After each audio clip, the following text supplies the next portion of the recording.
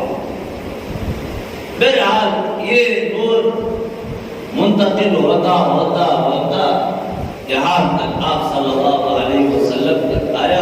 اس سے اندازہ لگ گیا کہ آپ صلی اللہ علیہ وسلم اس وقت بھی نبی تھے جب آسمان نہ تھا زمین نہ تھی، اور اللہ کے نبی اس وقت بھی نبی تھے، ابھی کوئی بشر نہ تھا کوئی انسان نہ تھا۔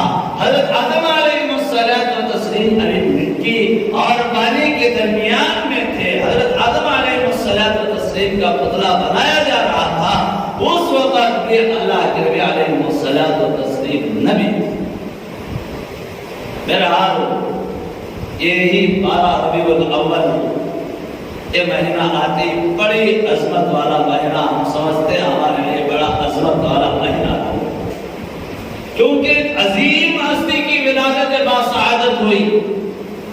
وہ عظیم ہستی جس کو اللہ تبارک و تعالیٰ خود کہتا ہے وَرَفَعْنَا لَكَ ذِكْرَكَ، اے محبوب آپ کے ذکر کو آپ کی شان کو آپ کو ہم بلند کیا۔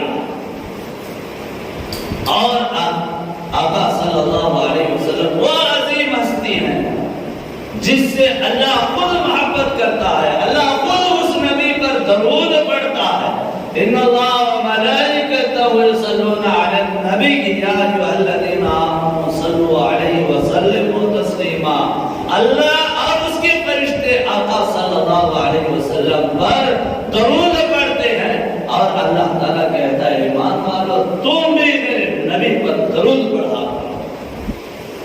سوچو ایک پر خود اللہ محبت کر رہا ہے، خود اللہ تعالیٰ اس پر درود پڑھ رہا ہو، تو اس کا مقام، اس کی شان، اس کی بلندی کیا ہو سکتی ہے، آپ خود اندازہ لگا سکتے ہیں۔ اور آگے آئے اگر آپ صلی اللہ علیہ وسلم نہ ہوتے اللہ تعالیٰ نے کائنات کو بھی نہ بنایا۔ اللہ تعالیٰ آپ کے صدقے سے، آپ کی طرف سے، آپ ہی کے صدقے کے تمام یا کائنات کو، اس نظام کو، جنت و دوزخ کو، آسمان و زمین کو، ہر چیز کو اللہ تعالیٰ نے آپ صلی اللہ علیہ وسلم کے صدقے سے بنایا۔ آپ کا مقام، آپ کا مرتبہ، آپ کو اللہ تعالیٰ نے تمام عالموں کے لیے رحمت للعالمین بنا کر کے بھیجا۔ تمام عالموں کے رحمت للعالمین، جہاں بندوں کے لیے، جہاں انسانوں کے لیے رحمت ہے، وہیں پر فرشتوں کے لیے بھی رحمت ہے۔ جہاں زمینی مخلوق کے لیے رحمت ہے، وہیں پر آسمانی مخلوقات کے لیے بھی اللہ تعالیٰ نے آپ صلی اللہ علیہ وسلم کو رحمت للعالمین بنا کر کے بھیجا۔ اتنا بڑا مقام اور مرتبہ اللہ تعالیٰ کل قیامت کے دن کسی کی نہیں سنتا سوائے آقا صلی اللہ علیہ وسلم کے، کسی کی نہیں سنے۔ اور آپ کا مقام، آپ کا مرتبہ، اتنا بڑا مقام اور مرتبہ آپ ہی کے صدقے یہ امت آخر میں آئی، لیکن جنت میں سب سے پہلے جائے گی آپ صلی اللہ علیہ وسلم کے مقام۔ آپ صلی اللہ علیہ وسلم کا احترام ہے، لہذا محترم بزرگان دوستوں، آپ صلی اللہ علیہ وسلم کی اس امت میں پیدا ہونا ہمارے لیے عزت ہے، ہمارے لیے شرافت ہے، ہمارے لیے بلندی ہے، اور ہمارے لیے یہ بھی ضروری ہے کہ آقا صلی اللہ علیہ وسلم سے محبت رکھیں، آقا کے طور طریقے پر چلے، آقا صلی اللہ علیہ وسلم پر درود شریف کثرت سے پڑھتے رہے۔ 12 ربیع الاول مہینہ آتے ہی ہمارے خوشیوں میں ایک جوش ماننے لگتا ہے۔ آپ صلی اللہ علیہ وسلم کی ولادت کا مہینہ، ہم سمجھ رہے ہیں کہ ولادت ہی کا مہینہ، حالانکہ آپ کی وفات کا بھی مہینہ، آپ کی ولادت میں، آپ کی پیدائشی تاریخ میں اختلاف ہے۔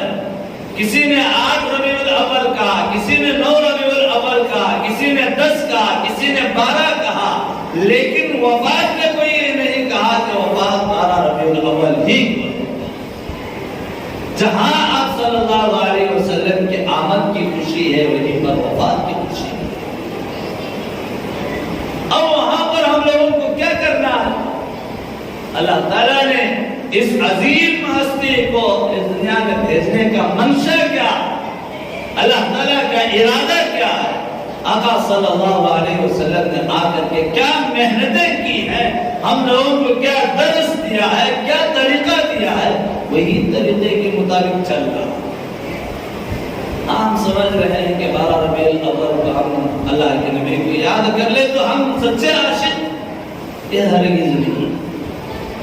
سچا عاشق وہ ہے کہ اپنے زندگی میں آقا کی ایک ایک سنت کو اتارے، آقا کی پیروی کرے، آقا صلی اللہ علیہ وسلم کی ایک ایک بات پر عمل کرے، وہ سچا عاشق۔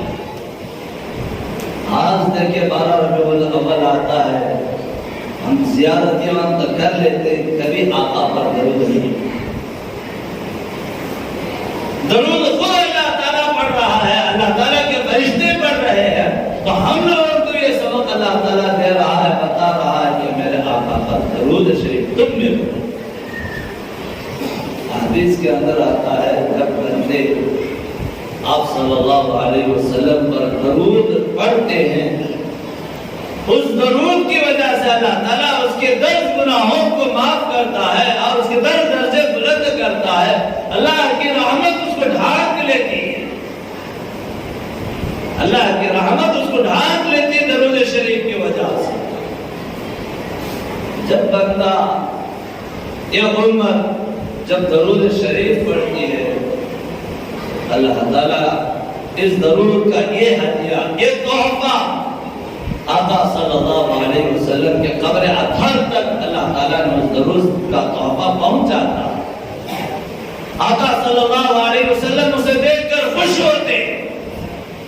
درود پڑھنے سے مغفرت کے وعدے ہیں، گناہ معاف ہوتے ہیں، درجے بلند ہوتے ہیں، تو ہم لوگ زیارتیاں تو کرتے، کبھی آقا صلی اللہ علیہ وسلم پر درود نہیں پڑھتے۔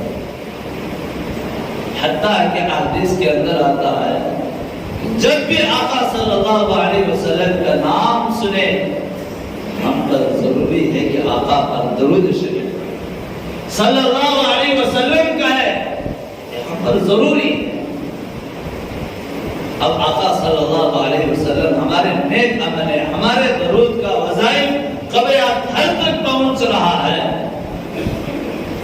اسی طریقے سے ہماری برائیاں، ہمارے نافرمانیاں آقا صلی اللہ علیہ وسلم سے پہنچ رہی ہیں۔ کل قیامت کے دن آقا صلی اللہ علیہ وسلم اس امت کے لیے اتنا روئیں گے، اتنا روئیں گے، گنہگار امت کے لیے اللہ تعالیٰ کے دربار عالیہ میں سجدہ ریز ہو جائیں گے، سجدے میں گر جائیں گے۔ اللہ تعالیٰ کہے گا آپ سجدے سے سر اٹھائیں، آپ مانگو، آپ کو راضی کر دیا جائے گا۔ جب زندہ تھے، دنیا میں تھے، تو اس وقت میں ہمارے لیے رحمت تھے، ہمارے لیے دعا کیا کرتے تھے، ہماری مغفرت کی دعائیں کیا کرتے تھے، اور کل قیامت کے دن میں میدان حشر میں بھی آقا صلی اللہ علیہ وسلم جو ہے کہ ہمارے لیے مغفرت کی دعائیں کیں گے۔ ہر نبی منبر پر بیٹھا ہوگا، نور کے منبروں پر بیٹھے ہوں گے، لیکن آقا صلی اللہ علیہ وسلم نہیں بیٹھیں گے، اور میں بیٹھ جاؤں گا۔ شاید ایسا نہ ہو کہ منبر اٹھ کر جنت کے اندر چلے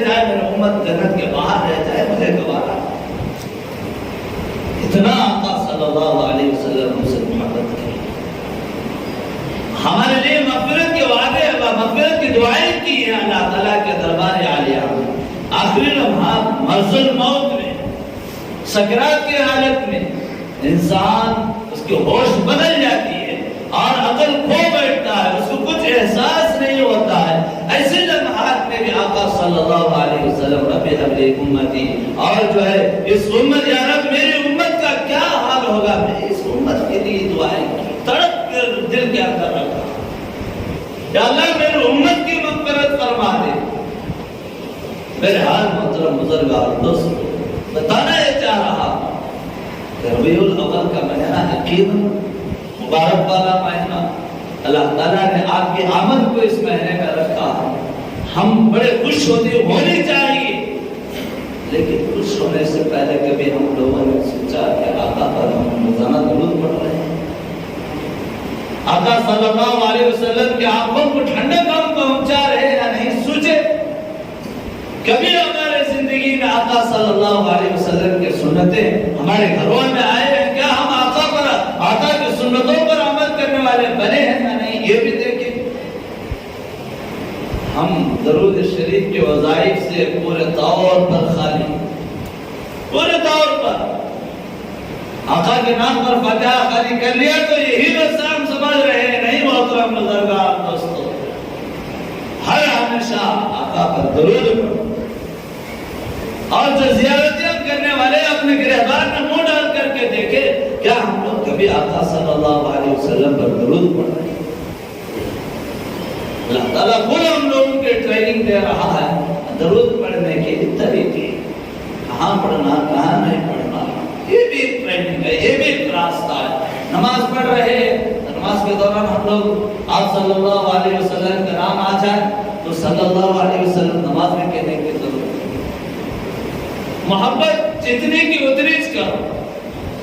ہم لوگ اولیاء کا مقام صحابہ پر پہنچا دیا، صحابہ کا مقام نبیوں پر پہنچا دیا، نبیوں کا مقام محبت میں اللہ کا لگا دیا، ایسا بھی نہیں۔ جس کو اللہ تعالیٰ نے جو مقام عطا فرمایا وہی عظمت، اس کو ہی عظمت چاہیے۔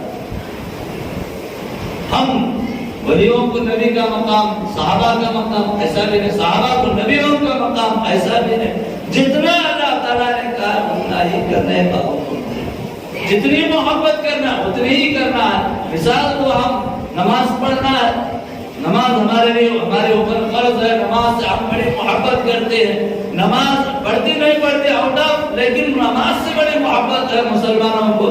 اور کوئی نماز میں کچھ نماز کے بارے میں کہہ دے ہم اس کو مارنے کے لیے بھی تیار ہو جاتے ہیں، لیکن ہم نماز سے محبت کرتے سمجھ کر اب نماز میں سورہ فاتحہ 1 مرتبہ پڑھنا 2 مرتبہ پڑھ لیا جائے، رکوع 1 مرتبہ پڑھنا 2 مرتبہ کر لیا جائے، ہر رکعت کے 2 سجدے 4 سجدے کر لیا جائے، اور قاعدہ اخیرہ میں تحیات میں لگاتار بیٹھ جائے۔ لوگ دیکھیں کہ نماز میں نہیں کہہ کر کے فیصلہ کر دیں تو نماز سے کیا حال ہوگا؟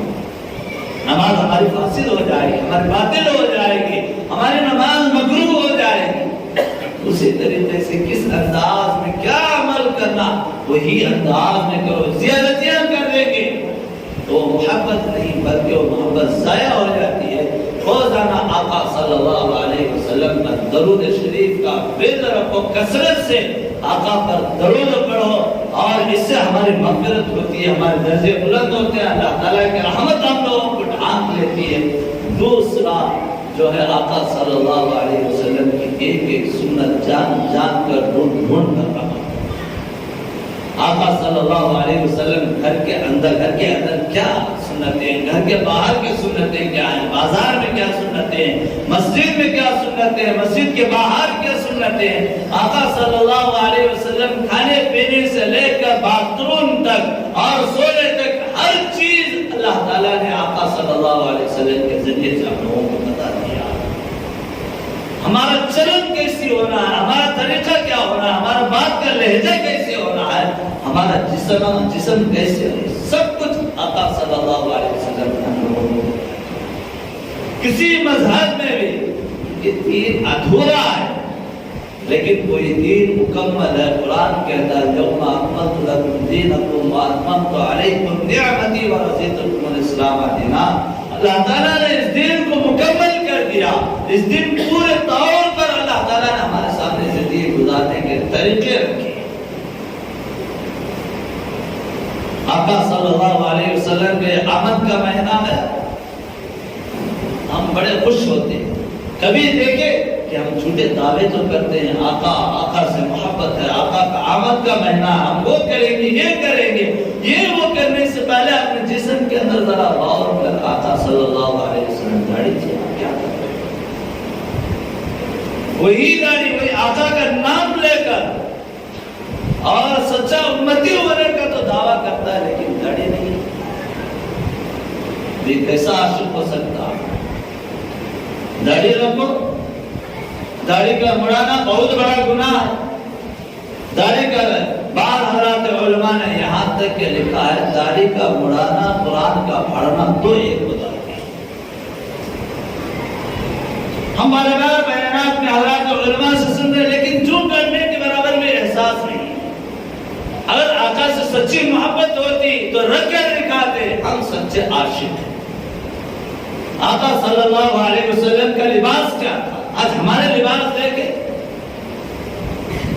آقا صلی اللہ علیہ وسلم کا سر کیسا تھا؟ آج ہمارا سر دیکھیں، کچھ کہوں تو برا لگتا، کچھ کہوں تو لوگ میرے مخالف بنتے ہیں، لیکن عمل آپ کی جو ہے آقا صلی اللہ علیہ وسلم کے دل کو ٹھیس پہنچانے والے عمل ہیں۔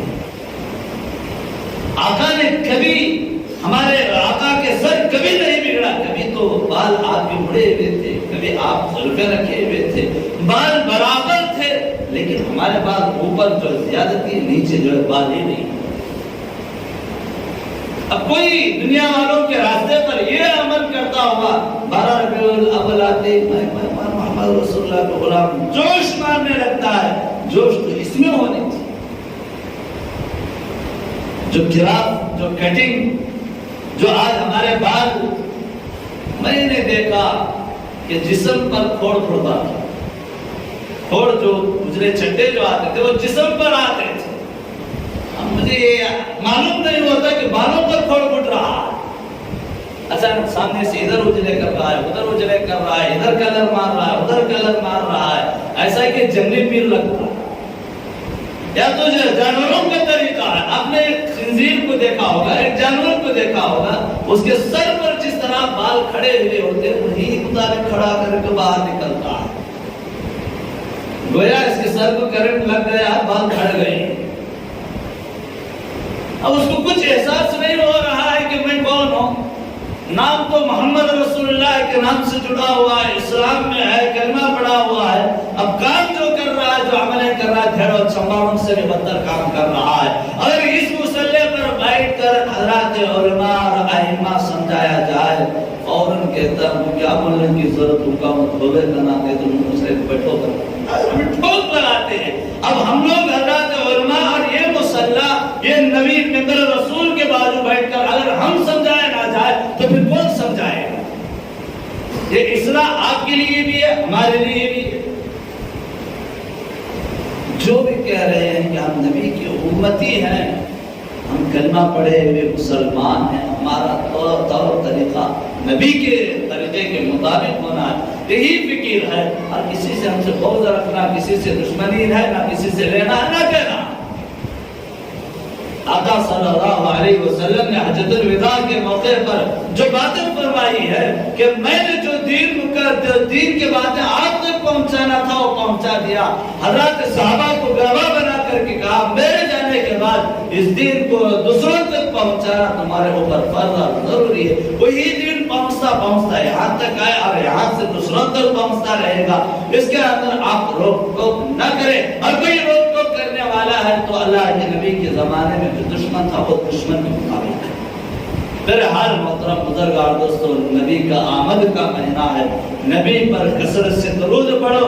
آج کا اجماع مجھے بھی سبق ہے، آپ کے لیے بھی سبق ہے، میں بھی پڑھوں گا، آپ بھی روزانہ پڑھ کر نبی پر درود پڑھتے رہو، پھر نبی کی ایک ایک سنت پر عمل کرو، انشاءاللہ تعالی ہم کامیاب ہو جائیں گے۔